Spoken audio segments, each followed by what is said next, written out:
Hello guys, schools colleges start అయినాయి కదా. So ఈ ఫస్ట్ వీక్ సెకండ్ వీక్ మీకు ఏం చెప్పారు సిలబస్ కానీ స్టడీస్ కానీ, మీ పేరు మీ టైం పాస్ చేస్తూ కూర్చుంటారు వాళ్ళు, నాకు బాగా తెలుసు అనమాట. సో నెక్స్ట్ వీక్ అయినా నెక్స్ట్ మంత్కైనా ఎగ్జామ్స్ ఎప్పుడైనా మీకు ఈ స్టడీ టిప్స్ చాలా ఉపయోగపడతాయి. So let's get started. Don't skip class. Me classes skip చేయకండి, ఆబ్సెంట్ పెట్టకండి, రోజు వెళ్ళండి క్లాసెస్కి. సో దానివల్ల మీకు చాలా ఇంటరాక్షన్ పెరిగిద్ది, ఏం జరిగిద్దో తెలిసిద్ది. మీరు ఒకవేళ ఆబ్సెంట్ పెడితే మీ క్లాసెస్ నోట్స్ మిస్ అవుతారు. మీరు వేరే వాళ్ళు అడిగితే మీకు ఏదోలా ఉన్నది, మీరు చెప్పే స్టేజ్లో ఉండగల చెప్పించుకున్న స్టేజ్లో ఉండకూడదు కదా. సో క్లాస్ స్కిప్ చేయకండి. మీరు ఎగ్జామ్ ముందు రోజు ఏదో నెల మొత్తం చదివింది నెల మొత్తం చెప్పింది ఒకరోజు రివిజన్ చేస్తే బాగోదు. సో మీకు చెప్పినవి అని రోజు ఒక 1 hour కూర్చొని రివిజన్ చేస్తే మీకు ఎగ్జామ్ అప్పుడు చాలా పీస్ఫుల్గా ఉండిద్ది. మీరు క్లాస్లో డౌట్స్ ఉన్నా, లేకపోతే మీ టీచర్ ఏదైనా క్వశ్చన్స్ అడిగినా వెంటనే రైజ్ హ్యాండ్ చేసి మీ ఆన్సర్స్ని ధైర్యంగా అడగండి, లేకపోతే మీ డౌట్స్ని క్లియర్గా ధైర్యంగా అడగండి. అప్పుడే మీకు టీచర్తో ఒక మంచి వీళ్ళు టాపర్ స్టూడెంట్లా ఉన్నారు, లేదు వీరు బాగా హుషారుగా ఉన్నారని టీచర్కి ఒక మంచి ఒపీనియన్ వచ్చింది మన మీద. సో మీ టీచర్స్ని కానీ, మీ సీనియర్స్ని కానీ, మీ ఫ్రెండ్స్ని కానీ రెస్పెక్ట్ చేయడం మాత్రం గుర్తుపెట్టుకోండి.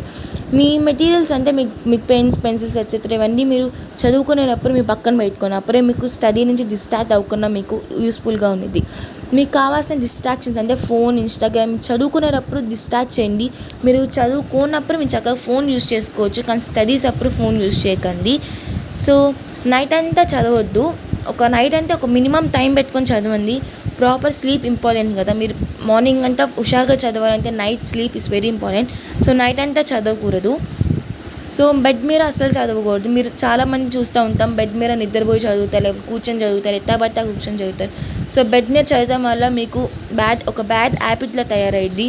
సో బెడ్ మీద చదవకూడదు. మీరు మోటివేట్ చేసుకోవాలి, నేను ఇలా ఐడియాస్ ఇలా చేసుకోవాలి, నేను సక్సెస్ అవ్వాలి, నా గోల్ ఇది, నేను చేయగలను అని మీరు మోటివేట్ చేసుకోవాలి. వేరే వాళ్ళు ఎవరు మోటివేట్ చేయరు మిమ్మల్ని. సో మీ ట్యూషన్లో అయినా, యూట్యూబ్లో అయినా, క్లాస్లో అయినా మీకు మంచి నోట్స్ ఇంపార్టెంట్. మీరు ఎగ్జామ్ కానీ, రివిజన్ అప్పుడు కానీ మీకు మంచి యూస్ఫుల్ అయ్యింది. నోట్స్ ఇస్ వెరీ ఇంపార్టెంట్ మీరు ఈ క్లాస్ విని. సో తర్వాత మీరు మంచి గుడ్ ఫ్రెండ్స్ సర్కిల్ని యూస్ చేసుకోండి. ఒక మంచి ఫ్రెండ్స్తో ఒక గ్రూప్ తయారు చేసుకొని మీరు చదవండి, హ్యాపీగా ఉండండి, ప్లే ద గేమ్స్, తిరగండి, బయటికి వెళ్ళి ఫుడ్ తినండి, కలిసి చదువుకోండి, ఎగ్జామ్స్లో కాపీ చేయండి, ఇలాంటివన్నీ చాలా ఉంటాయి కదా. సో మన లైఫ్లో ఫ్రెండ్స్ చాలా ఇంపార్టెంట్ కాబట్టి, అమ్మా నాన్న తర్వాత ఫ్రెండ్సే కదా ఇంపార్టెంట్. సో వాళ్ళతో కలిసి చక్కగా ఎంజాయ్ చేయండి, కలిసి చదవండి. So friends are very important in life. So create schedule. మీరు వేరే వాళ్ళు చెప్పిన టైం టేబుల్ కాకుండా మీకు నచ్చిన టైం టేబుల్ మీరు యూస్ చేసుకొని చదివి మీకు మీరు టెస్ట్ చేసుకోండి. నాకు ఏం వచ్చింది, నాకు ఏం రాలేదు, నేను ఇంకేం చదవాలి, మీరు టెస్ట్ చేసుకొని చదవండి. తర్వాత హెల్తీగా ఉండడానికి ట్రై చేయండి. అంటే వెజిటేబుల్స్, ఫ్రూట్స్ బాగా తినండి. ఇలాంటివన్నీ హెల్తీగా ఉంటే మీకు చాలా యూస్ఫుల్ ఉండిద్ది. సో ఈ స్టడీ టిప్స్ మీకు నచ్చినట్టయితే please like, share and subscribe to my channel. So all the best for your schools or colleges. బాగా చదువుకోండి. Bye guys.